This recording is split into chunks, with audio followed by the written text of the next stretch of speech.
Income ট্যাক্সের আমাদের income from স্যালারির উপর সেশন চলছে। এই ইনকাম ফ্রম স্যালারির আমি কিন্তু আগেই ফর্মুলা দিয়েছি বা সমস্ত ফর্মুলার পার্ট সমস্ত অংশগুলো যেগুলো আমি নোট করে রেখেছিলাম সেই নোটগুলো পরপর করে দেখাচ্ছি। এর আগেও দেখবে আমি 3টে ক্লাস দিয়েছি, যেই ক্লাসগুলোয় আমরা আলোচনা করেছি গ্র্যাচুইটি রিসিভ, তার উপর কীভাবে ট্যাক্সেবল অ্যামাউন্ট বের করবে তোমরা, কমিউটেড পেনশন কীভাবে বের করবে, তারপর টোটাল ফর্মুলাটা শর্ট করে দিয়েছিলাম। ওইগুলো যারা মিস করেছে ওই ক্লাসগুলো আগে দেখে নেবে, ঠিক আছে। আজকে যে ক্লাসটা করব সেটা হচ্ছে লিভ স্যালারির উপর। লিভ স্যালারি, দেখো লিভ স্যালারি কি আগে জানতে হবে। একেবারে শুধু অঙ্ক করলেই হবে না, তোমরা কিন্তু প্রত্যেকটা জিনিস যদি না জানো শুধু ফর্মুলা মুখস্থ করো সেটা কিন্তু মাথায় থাকবে না। তাহলে তোমাদের জানতে হবে যে আমাদের লিভ স্যালারি কি। দেখবে প্রত্যেকটা কোম্পানিরই তাদের একটা রুলস থাকে যে প্রত্যেকটা কর্মচারী আমাদের কোম্পানিতে যারা কাজ করছে বছরে তারা 45টা ছুটি পাবে, বা সেখানে মেডিকেল লিভ আছে, ক্যাজুয়াল লিভ আছে, নানান রকম লিভ আছে, সেই লিভ করে তারা এতগুলো ছুটি পাবে। কিছু লিভ আছে যেগুলো ক্যাশ করা যায়, কিছু লিভ আছে যেগুলো ক্যাশ করা যায় না, ল্যাপস হয়ে যায়। তুমি যদি ছুটি ধরো, যে ছুটিগুলো তুমি পাচ্ছ বছরে হয়তো 15টা ছুটি পাচ্ছ, সেই 15টা ছুটি তুমি ইউজ করতে পারলে না, তাহলে ওটা ল্যাপস হয়ে যাবে। আর কিছু ছুটি ল্যাপস হয় না, ওটা কিন্তু ক্যারি ফরওয়ার্ড হয়। তাহলে সেই ছুটিগুলোর যখন তুমি প্রত্যেক বছরে ইউজ করার সময় হয়তো দেখা গেল তুমি 30 ডেজের ছুটি পাচ্ছ, কোম্পানি তোমাকে পার ইয়ার 30 ডেজ ছুটি দিয়েছে, কিন্তু তুমি টোটাল ইয়ারে হয়তো 10টা ছুটি নিয়েছো, তাহলে 20টা ছুটি বেঁচে গেছে, এবং দেখা গেল 20টা ছুটিই ক্যারি ফরওয়ার্ড করা যাবে। তাহলে ওই ছুটিগুলো যখন ক্যারি ফরওয়ার্ড হয়, প্রত্যেকটা ইয়ারে যেটা ক্যারি ফরওয়ার্ড হয়ে হয়ে চলে যাচ্ছে, সেই ছুটিগুলোর পয়সাগুলো তোমরা রিটায়ারমেন্টের সময় অ্যাট এ টাইম এককালীন পাও, বা তুমি কি করতে পারো প্রতি ইয়ারে তুমি ওই পয়সাটা তুলে নিতেও পারো। এই দুটো কন্ডিশন হয়। এইবার যখন তুমি ইয়ারলি তোমার কোনো প্রিভিয়াস ইয়ারে তুমি ওই ছুটির পয়সা তুলে নেবে তোমার চাকরি থাকা অবস্থায়, তাতে কিন্তু কোনো ছাড় পাবে না। ভালো করে শুনে রাখো, চাকরি থাকা অবস্থায় তুমি যদি লিভ স্যালারি পাও, লিভ স্যালারিটা তুলে নাও, যেটা ছুটি বেঁচেছে তার পয়সাটা তুলে নিলে, তাহলে ওতে কিন্তু কোনো ছাড় পাবে না, ওটা ফুললি ট্যাক্সেবল। মাথায় থাকবে, তাহলে ওটা পুরো ট্যাক্সেবল, ওতে কোনো ছাড় নেই। কিন্তু ওই ছুটিগুলো বাঁচিয়ে তুমি যদি রিটায়ারমেন্টের পরে ওই পয়সাটা তোলো, অ্যাকুমুলেটেড একটা অ্যামাউন্ট যে পাও, সেই পয়সাটা পেলে সেখানে কিন্তু কিছু ছাড় পাওয়া যায়। এইবার সেইখানে আমরা একটা কর্মচারীকে দুটো ক্যাটাগরিতে ভাগ করি। দুটো ক্যাটাগরি হচ্ছে, একটা গভর্নমেন্ট এমপ্লয়ি, একটা নন গভর্নমেন্ট এমপ্লয়ি। গভর্নমেন্ট এমপ্লয়ির ক্ষেত্রে লিভ স্যালারি যেটা রিসিভ করে সেটা কিন্তু ফুললি ট্যাক্স ফ্রি, তাতে কোনো ট্যাক্স দিতে হয় না। তার সেকশান হচ্ছে 10-10 ডবলের রোমান 2। তাহলে আমাদের ইন্ডিয়ান সেকশান হচ্ছে 10-10 ডবলে রোমান 2, তাতে হচ্ছে ওটা ফুললি রোমান 1, গভর্নমেন্ট এমপ্লয়ির ক্ষেত্রে রোমান 1। তাহলে রোমান 1-এ ওখানে কিন্তু তাহলে 10-10 ডবলে রোমান 1, ওই সেকশানে গভর্নমেন্ট এমপ্লয়ির পুরো লিভ স্যালারিটা ফুললি ট্যাক্স ফ্রি, তাহলে সেটা হয়ে যায় নীল। কিন্তু যদি নন গভর্নমেন্ট এমপ্লয়ি হয়, নন গভর্নমেন্ট এমপ্লয়ি হলে সেখানে হচ্ছে আমরা ট্যাক্স যখন ক্যালকুলেশন করবো ওই লিভ স্যালারির, তখন লিভ স্যালারি যেটা রিসিভ করেছো সেটা তো রিসিভ করেছো, ওখানে কিন্তু একটা ছাড় পাও। সেই ছাড়টা হচ্ছে deduction under section 10-10 double A roman 2। আমি প্রথমে বলে ফেলেছিলাম ওটা রোমান 2 গভর্নমেন্ট এমপ্লয়িতে রোমান 2 না, গভর্নমেন্ট এমপ্লয়িতে রোমান 1, সেটা হচ্ছে ফুললি ট্যাক্স ফ্রি। আর রোমান 2-তে যেটা হচ্ছে সেটা হচ্ছে এইরকমভাবে ক্যালকুলেশন করা হয়। দেখো এখানে রোমান 2-তে আমরা যখন ক্যালকুলেশন করবো, আমরা প্রথমে দেখো বলেছি, আচ্ছা আমার একটা নোট নম্বর 3, লিভ স্যালারির নোট হচ্ছে 3, এর আগে দুটো নোট করে দেখিয়েছি। দেখো leave salary received, for government employee fully tax free under section 10-10 double A roman 1, তাতে নীল করে দিয়েছি বাইরে। আর যদি এটা নন গভর্নমেন্ট এমপ্লয়ি হয় তাহলে কি হবে, ফর নন গভর্নমেন্ট এমপ্লয়ির ক্ষেত্রে আমরা ক্যালকুলেশন করবো এইরকম, লিভ স্যালারি রিসিভড পুরোটা বসিয়ে সেখানে করবো less deduction under section 10-10 double A roman 2, তার আন্ডারে লিস্ট অফ 4, এই 4টের মধ্যে যেটা ছোট হবে সেইটা আমরা ছাড় পাবো।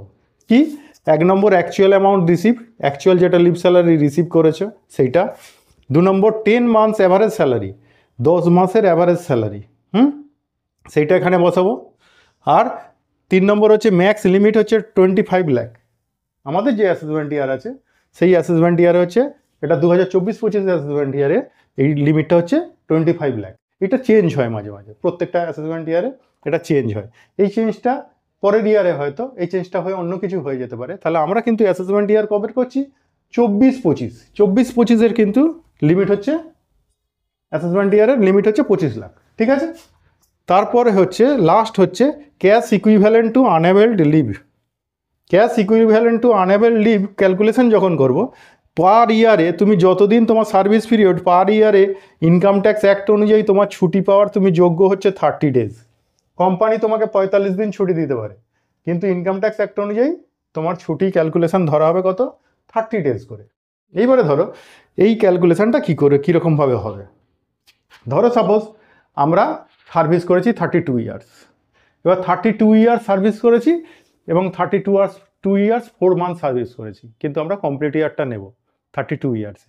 তাহলে 32 ইয়ার্সে 30 দিন করে ছুটি পাওয়ার কথা। এবার দেখলাম আমরা কিন্তু ইয়ারলি অ্যাভারেজলি আমরা হয়তো 18 দিন করে ছুটি ইউজ করেছি, বা আমাদের টোটাল ছুটি যা হবে 30 ডেজ করে 32 ইয়ার্সে আমার করলে একটা 900 দিন, 900 সামথিং একটা দিন আসবে, 960। তাই এরকম যদি 960 দিন আসে, 960 দিনের মধ্যে আমি 700 দিন ইউজ করেছি। তাহলে 700 দিন ইউজ করলে আমার বেঁচে যাচ্ছে কত, 260 দিন। তাহলে এখানে এই ফোর্থ আইটেমটা হবে ওই 260 দিনের স্যালারি। ঠিক আছে, তাহলে 260 দিনের স্যালারি যেটা ক্যাশ অ্যামাউন্ট সেটা এখানে বসাবো। ঠিক আছে, বসিয়ে এই চারটের মধ্যে যেটা ছোট হবে সেইটাই কিন্তু বাইরে পাঠাবো, সেইটা এই লিভ স্যালারি রিসিপ্ট থেকে ছাড় পেয়ে বাকিটা হবে taxable amount of leave salary. তাহলে এই ট্যাক্সেবল অ্যামাউন্টটা বাইরে পাঠিয়ে দেবো।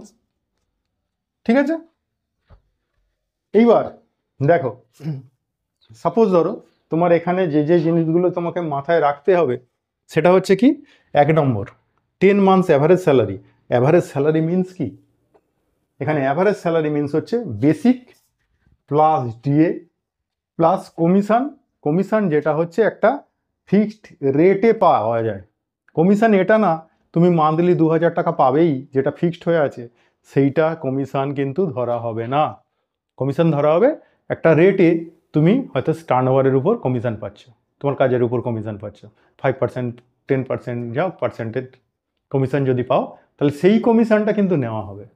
আর ফিক্সড কমিশন যেটা মানে কমিশনের টোটাল অ্যামাউন্টে যেখানে ফিক্সড 4000, 5000 যা হোক একটা ফিক্সড, সেই কমিশন কিন্তু ধরা হবে না। তাহলে রেটটা যখন ফিক্সড, সেই রেটের কমিশন কিন্তু ধরা হবে, কিন্তু ফিক্সড কমিশন তুমি মান্থলি যেটা 2000, 4000 পাও সেটা কিন্তু ধরা হবে না। বেসিকটা নেওয়া হবে। ডিয়ারনেস অ্যালাউন্স যদি পার্ট অফ স্যালারি হয়, মানে পার্ট অফ রিটায়ারমেন্ট বেনিফিট বা পার্ট অফ এগ্রিমেন্ট, তোমার রিক্রুটমেন্ট এগ্রিমেন্টের মধ্যে থাকে ডিএটা, তাহলে সেই ডিএটাকে নেওয়া হবে, নইলে কিন্তু ডিএকেও নেওয়া হবে না। তাহলে ডিএকেও পার্ট অফ স্যালারি হতে হবে, পার্ট অফ স্যালারি হলে তবেই কিন্তু ডিএটা নেওয়া হবে। আর কমিশন তো বললাম ফিক্সড রেটে যেই কমিশনটা পাই সেই রেটের কমিশন। তাহলে basic plus DA plus commission. তাহলে কমিশন হচ্ছে এই সেকশানে আমাদের এখানটা লিখছি আন্ডার সেকশন এই 10 ডবল এ, তোমরা এখানে এই মধ্যে করো না, এখানে স্যালারি মিনস হচ্ছে basic plus DA plus commission. ঠিক আছে, তাহলে basic plus DA plus commission. এইবার 10 মান্থস অ্যাভারেজ স্যালারি, কোনখানে 10 মান্থস, লাস্ট 10 মান্থস যখন তুমি রিটায়ার্ড করেছো তখনকার যে স্যালারি চলছে সেই লাস্ট 10 মান্থস অ্যাভারেজ স্যালারি হচ্ছে এখানে নেওয়া হবে। ঠিক আছে, লাস্ট 10 মাসের অ্যাভারেজ করব। তাহলে সেইটা করে আমার যে মান্থলি স্যালারি হবে সেই মান্থলি স্যালারিটা হবে ওই বেসিক ডিএ আর কমিশনে লাস্ট 10 মান্থসের অ্যাভারেজ করে আমরা স্যালারিটাকে বের করব। আর এখানে ওই ক্যাশ ইকুইভ্যালেন্টে ওই স্যালারি যেটা বেরোবে পার মান্থ অ্যাভারেজে সেই স্যালারিটাই এখানেও ইউজ করব। ঠিক আছে, তাহলে যেখানে সরকারি কর্মচারী গভর্নমেন্ট এমপ্লয়ি তার ক্ষেত্রে ফুললি ট্যাক্স ফ্রি, সেকশান হচ্ছে 10 ডবল এ রোমান 1।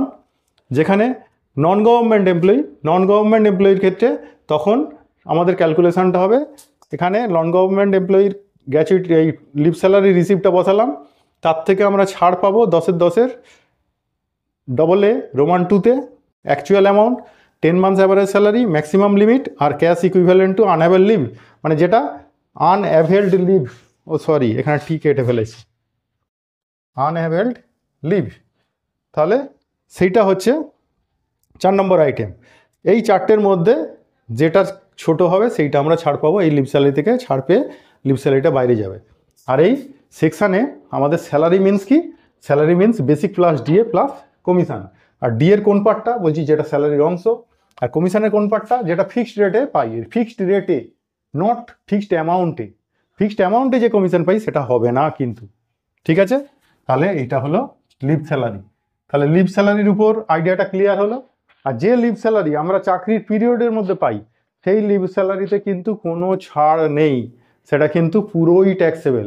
আমরা ওটা 17(1) সেকশানে যে স্যালারি ক্যালকুলেশন করি, যেখানে অ্যালাউন্সগুলো বসাই, সেখানে লিভ স্যালারি পুরো বসিয়ে দেবো যেটা কালেকশান করেছি, ঠিক আছে? তাতে কোনো ছাড় পাবো না। তাহলে লিভ স্যালারির উপর আইডিয়া ক্লিয়ার হলো। এর পরের ক্লাসে হাউস রেন্ট অ্যালাউন্স এইটা নিয়ে আলোচনা করব। আজকে লিভ স্যালারির উপর আলোচনা করলাম। প্রত্যেকটা ক্লাসে আমি একটা একটা করে যেগুলো তোমাদের ক্যালকুলেশানে আসবে সেই ক্যালকুলেশানগুলো করে দেখাবো বা আলোচনা করে দেবো। আলোচনা করে দিয়ে ওগুলো ক্লিয়ার করব। প্রত্যেকটা ক্লিয়ার করার পর তারপরে আমি টোটাল সামস প্রবলেম সলিউশন করে দেখাবো। হ্যাঁ, সেখানে টোটাল সামসের মধ্যে কিছু কিছু করে আইটেম পাবে, হয়তো সব আইটেম একসাথে পাবে না, কিছু কিছু আইটেম পাবে, কিন্তু তোমাদের প্রত্যেকটা কিন্তু মাথার মধ্যে রাখতে হবে এই সমস্ত ক্যালকুলেশানগুলো, ঠিক আছে? এই ক্যালকুলেশানগুলো আমি পরপর ক্লাসের মধ্যে করে দিচ্ছি, ক্লাসগুলো ফলো করো, স্যালারিতে কোনো ভয় লাগবে না। হয়তো বড় দেখতে, কিন্তু তেমন একটা টাফ না। প্র্যাকটিস করতে করতে, বারবার প্র্যাকটিস করতে করতে এটাই দেখবে ইজি হয়ে গেছে, একেবারে ইজি হয়ে যাবে, ঠিক আছে? পরের ক্লাসে দেখা হচ্ছে। আজকের মতো এটুকুই, টাটা।